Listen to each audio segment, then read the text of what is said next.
Olá, pessoas do meu coração! Hoje a gente tá aqui pra fazer uma pequena, talvez não tão pequena, resenha de Sem Coração.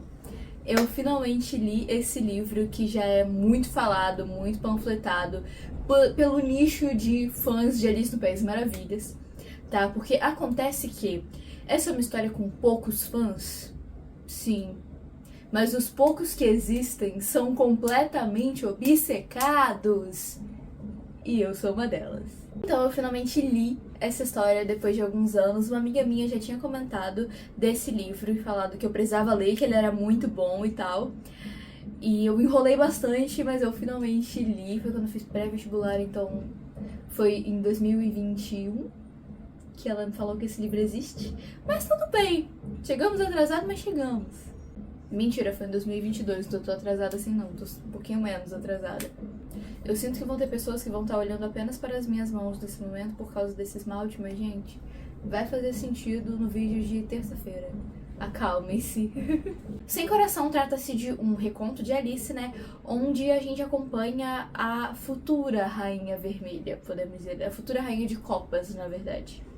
Me corrigindo aqui. Porque nesse livro essa diferença é muito importante e ela tem ali um romance, mas ela é prometida pra casar com o rei. Não prometida, mas enfim, tretas de família.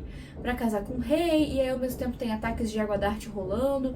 Então, e aí ela descobre que o bobo na verdade tá envolvido em outras coisas, que ele não é tão bobo assim, né? Enfim, muitas coisas acontecem. E eu fiquei muito apaixonada por essa história. E o meu primeiro ponto pra destacar aqui é exatamente que eu achei que a adaptação do mundo foi muito bem feita. Porque em Alice a gente tem Alice no País das Maravilhas e Alice através do Espelho, que são duas histórias separadas, apesar de dar a entender que o mundo para o qual Alice vai é o mesmo em partes diferentes, mas também isso não é claro em nenhum momento. Sabe, que o País das Maravilhas é o mundo através do espelho também. Tanto que eu achei genial a maneira que esse livro usa, porque quando ela passa através do espelho, ela vai pro mundo do xadrez. Então a gente tem a Rainha Branca e a Rainha Vermelha, o Rei Branco, o Rei Vermelho, os peões, todas as peças de xadrez que só existem nesse mundo. No outro livro, ninguém comenta sobre isso em momento nenhum. E nesse, né, em Sem Coração, a passagem para o reino de xadrez é apenas através do espelho. E achei isso genial, gente. Eu amei essa parte aqui, podemos dizer assim. Toda essa parte de construção de universo foi muito bem feita. Só por não misturar a coisa de copas e vermelho e tal, como aconteceu no live action de Alice, eu já acho maravilhoso, sabe? Por manter essa coisa mais fiel desses dois contos, dessas duas histórias. Claro que tem outras coisas nesse meio, né? Por exemplo, a autora adaptou que Copas seria a família real, Ouros são a família de cortesãos e tal, e não ficou claro pra mim se existe o reino de Ouros, o reino de paus, o reino de espadas, sabe? Como com outros reis e rainhas, apesar de que em algum momento ela fala da rainha de Ouros. Mas os outros são, tipo assim, as pessoas existem. Se eu não me engano, Paus é a guarda, né? Mas ela não especifica se existem outros reinos. Que é o que eu faria se eu fizesse uma adaptação, tá? Os outros reinos existiriam, afinal, todos esses naipes têm rei e rainha também. Mas agora, falando um pouco da protagonista, ela é uma garota meio people pleaser e eu não a culpo. Eu entendo muito o contexto que ela vem, essa relação de ter o afeto dos pais condicionado à obediência, a agradar, a fazer tudo que eles querem que ela faça, mesmo que ela não queira fazer isso. Então eu acho que essa relação que a autora construiu foi muito bem feita e é muitas vezes a motivação da personagem pra fazer coisas que a gente fica, não, mas não vai não faz não, sabe? Mas ela vai lá e faz porque ela não sabe viver de outra maneira. Foi assim que ela foi criada e ela não consegue não agradar principalmente a mãe. Além disso, a mãe também tem algumas falas gordofóbicas, assim, pra cima da menina, que até onde a gente sabe, nem é gorda, né? Ela tem um corpo assim padrão, normal. Nunca é descrito muito o corpo dela, nem a altura dela. Mas esse não é o ponto. Eu acho que esse livro peca um pouco em descrições físicas de personagens. Tipo assim, eu sei que o Jest é muito bem descrito, que é o par romântico da protagonista. O nosso chapeleiro também é bem descrito. Mas os outros personagens não, tanto a própria protagonista quanto o rei, quanto a Marianne. E a gente só sabe que a Marianne tem olho azul e é loura, sabe? Tipo assim. Que é a melhor amiga da protagonista, no caso, né? Então eu acho que o livro peca um pouco nisso, sim. Mas eu não acho que isso seja um grande problema. Criei todas as imagens na minha cabeça, então assim. Tanto faz, eu criaria do mesmo jeito, sabe? E a Catherine, ou Catherine, que é a nossa protagonista, o sonho dela é abrir uma confeitaria. Ela é confeiteira, né? Ela faz doces sempre que tem alguma oportunidade, uma festa, um chá, alguma coisa ela faz e o rei gosta muito dos doces dela. Então, ela tem essa meta e isso é atrapalhado exatamente porque ela, teoricamente, tem que aceitar o pedido de casamento do rei, né? Então, já tem os outros empecilhos de que ela é filha de marqueses, então ela já é nobre, e trabalhar é coisa de pobre. Então, assim, muitas coisas contra ela abrir essa cafeteria. Ela fala e sonha com isso, ela fala sobre isso em vários momentos do livro, e é um ponto de identificação pra mim, né? Não tanto atualmente, mas quem tá aqui há muito tempo sabe que eu quis criar uma cafeteria temática de Alice no País das Maravilhas, tanto que eu sou formada em confeitaria exatamente por isso, né? E eu acabei deixando isso pra lá com o passar dos anos, principalmente porque eu moro em Vitória, não tem mercado pra isso aqui, não existe.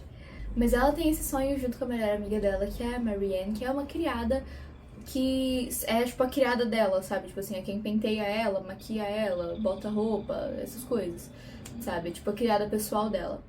Então elas duas se conhecem muito, conversam muito, né? Muitos anos já que elas têm essa parceria aí. E por isso que esse sonho é meio que das duas juntas. Então a Catherine tem a parte criativa, artística, de fato, de fazer os doces. E a Marianne tem a parte lógica e financeira e tal. E pra mim, o único defeito dessa protagonista é que talvez não seja um defeito, vou explicar agora porque a autora nunca descreve a idade dela. Nunca diz quantos anos ela tem. Ou próximo, né, de quantos anos ela tem. Então, pra mim, ela me passa muito ser uma adolescente, ser uma menina de uns 16 anos, sabe? Pela maneira que ela enxerga, que ela se comunica e tal. Mas eu já vi gente falando que ela tem, tipo, 18, 19, ali, mais perto de 20.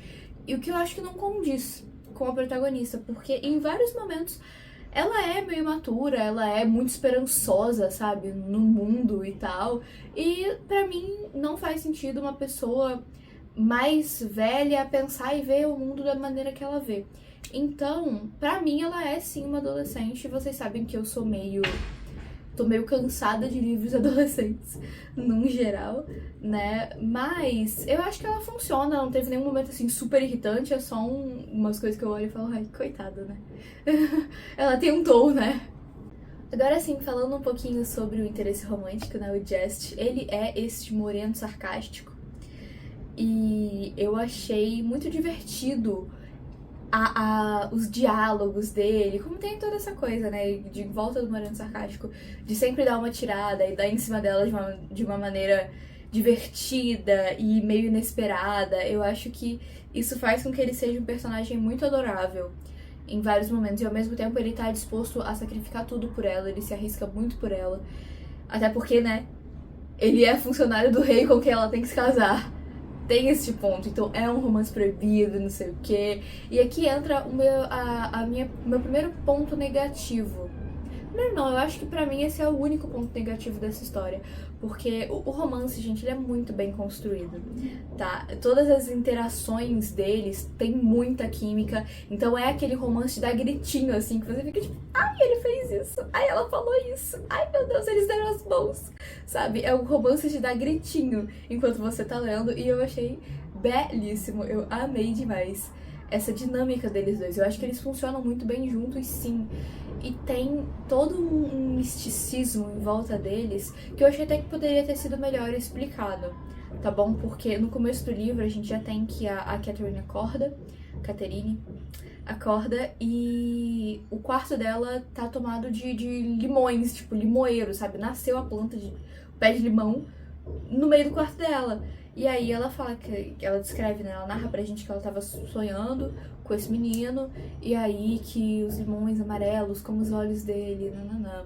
Enfim, e aí eles têm essa ligação mística, essa não é a única vez que algo assim acontece com um sonho dela com ele, mas isso não é muito bem explicado, tipo assim, da onde veio essa ligação? Ou tem algo de mágico na Catherine que faz isso acontecer?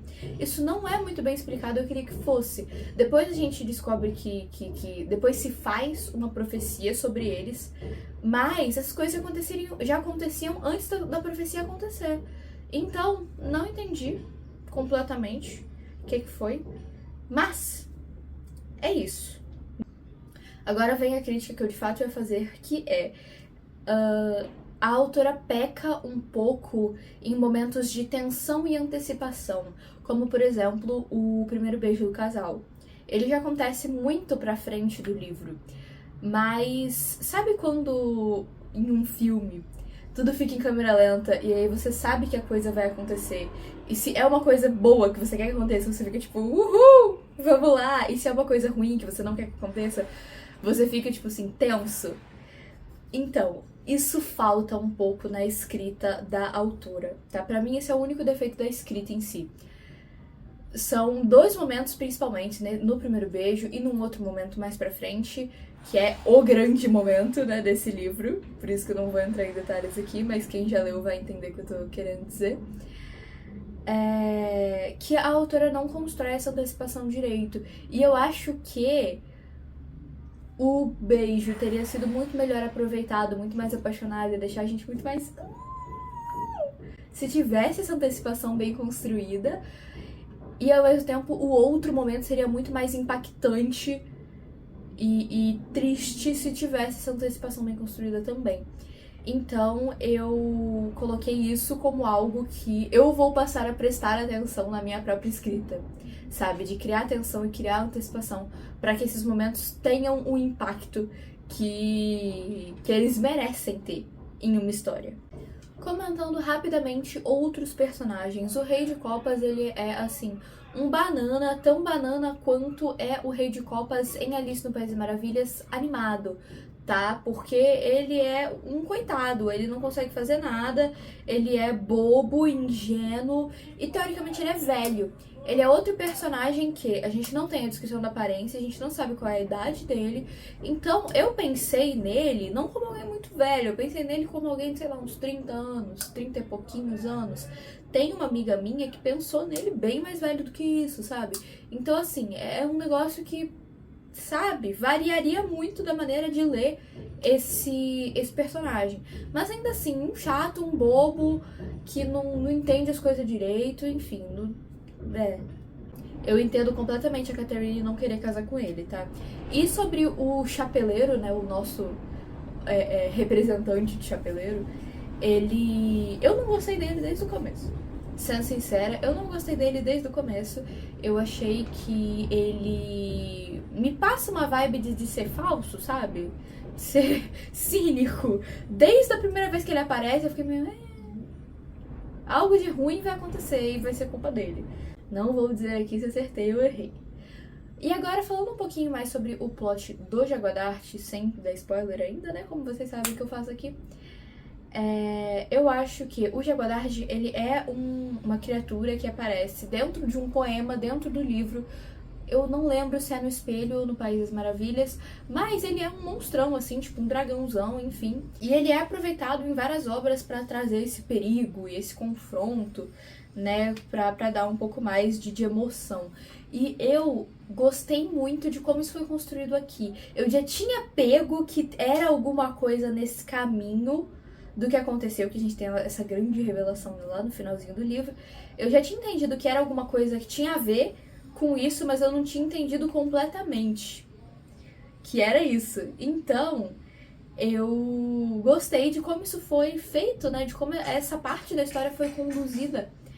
E fiquei muito feliz de consegui entendê-la, né? Porque só pessoas inteligentes entenderiam isso, e eu entendi. Então, assim, e tem outras referências à história, como, por exemplo, a repetição do qual a semelhança entre um corvo e uma escrivaninha, várias vezes com várias respostas diferentes no decorrer da história. E dependendo do momento do personagem que faz a pergunta e do personagem que responde também. Então, eu acho que é um livro maravilhoso, ele já começa muito bem, sabe? E eu acho que ele não deixa de ficar bom em momento nenhum. Quer dizer, tem uma partezinha lá no meio que ele pode ficar um pouco parado, assim, porque essa coisa de vai casar com o rei, não quero casar com o rei, ah, mas vai casar com o rei. E entendo que pra algumas pessoas pode ser um pouquinho chato, mas eu acho que não. E sempre que o Jest aparece, gente, um show. O que é o Jest? Eu amei esse personagem e talvez apareçam referências a ele nos meus próximos personagens, porque eu gostei bastante. E dito tudo isso, essa história, esse livro fica pra mim com 4,5 estrelas por causa desses 2 pontinhos que eu comentei com vocês. Eu gostei muito de ler, quero ler mais coisas da autora. E eu adoraria que tivesse uma continuação. Ou contando o antes, talvez em outro...